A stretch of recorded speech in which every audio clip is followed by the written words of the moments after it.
What's up, everybody? I want to share with you a story about May 5th and why May 5th is so important to me in my life. Specifically, this May 5th, because today represents the 25-year anniversary of a day that forever changed my life. So, where do I begin with this story? Because it's pretty insane, to be honest with you. Well, a friend picks me up, middle of the day. Don't even remember where we were going. Says, let's go for a ride, whatever it was. Picks me up, pull out of my driveway, go to the corner, make a right.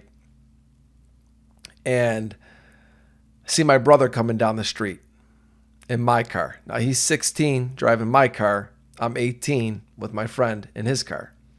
My brother's in a Buick and we're in a really small Honda. Well, my buddy gets this bright idea of going head on with my brother to where my brother would come on the opposite side of the street and then talk to me. I was the passenger. My brother was the driver. He figured my brother would go next to us and we talk. But my brother's 16 years old and he gets obviously a little nervous as to what my buddy is doing. And I didn't even see it happen. Boom. We hit head on. And my Buick won the war, I could tell you that.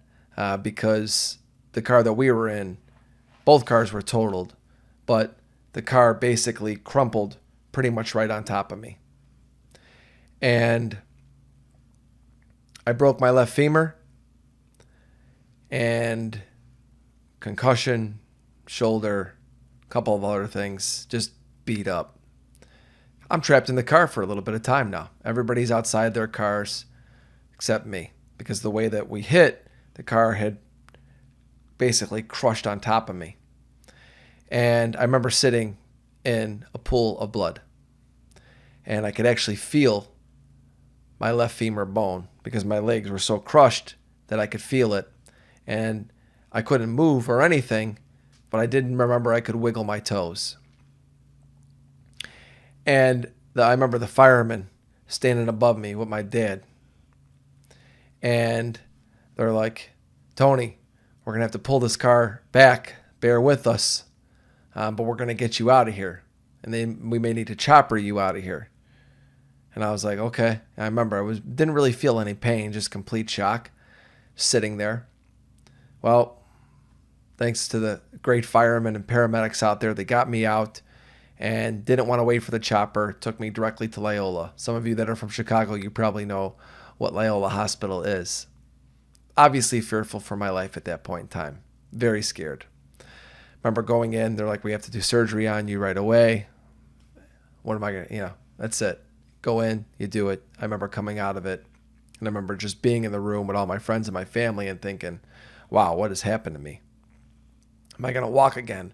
Like, what is going on? Well, the great doctors of Loyola fixed my leg.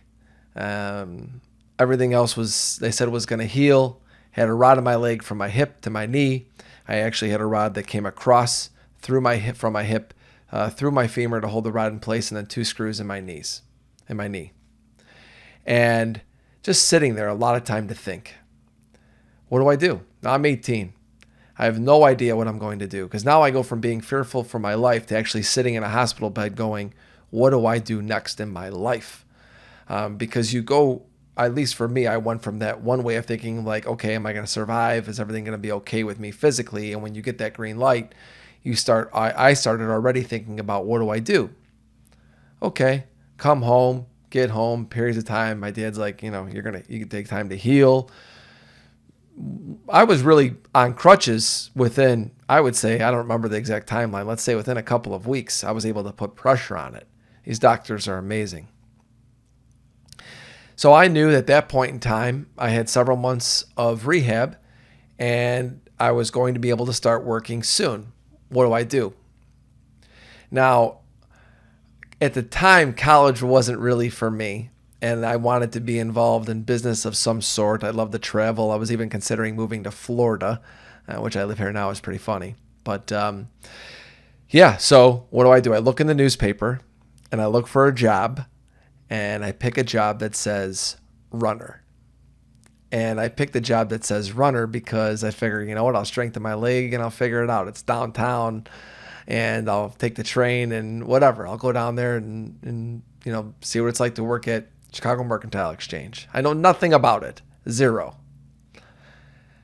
I go down there,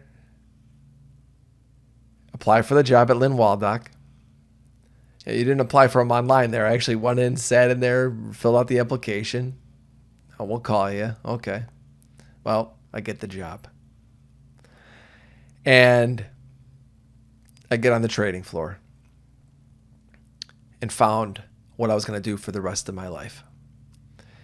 And a lot happened between then and now. I'm not going to get into that, but I wanted to share this story with you because, I think that there's times in life where I think a lot of people are probably going through this right now, where you're sitting there and you're kind of lost. We know a lot of people lost their jobs. What do I do next? Other people maybe have been sick and sitting there thinking to themselves, am I going to make it through this? And then, when you make it through it, you start thinking about, what do I do next? And I remember that moment in my life, and I said I was basically lost. I had no idea what I was going to do, but I took a chance on something that really made no sense, but I guess it did kind of make some sense, taking a job as a runner, and found my passion. And I just think that for many people out there, I wanted to share this with you because don't be scared to go out and try different things. I wanted to do one thing, I found something else. And obviously I want everyone to follow their dreams and their passions, of course. But it's always going to be a journey. You look at my Twitter page, trading is a journey of oneself. So much has happened to me since then. I've done a lot of other things along the way as well, not just trading in my life. But sometimes things happen and we find something new. And maybe that becomes our passion. You don't know where life is going to take you. You don't know. We can't always control it as much as we want to. I know that I always want to be able to control it, but take a chance on something that maybe doesn't make quite sense, but it does make some sense, and you'll never know what you find. So I wanted to share that story with you about me and my life. And people always ask me, well, how'd you get involved in trading? And some people think that I had family or people involved in the business. I knew nobody, and I actually had to borrow money from my dad to even take the train to go down there to fill out the application.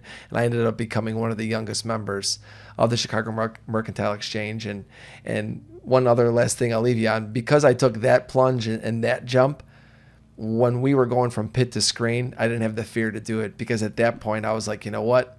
I'm going to go this way. So, like I said, we learn from so much in our life, and hopefully we take what we learn and move forward to make things better for us and our families. So all the best to all of you out there. That's my story for May 5th. Cheers.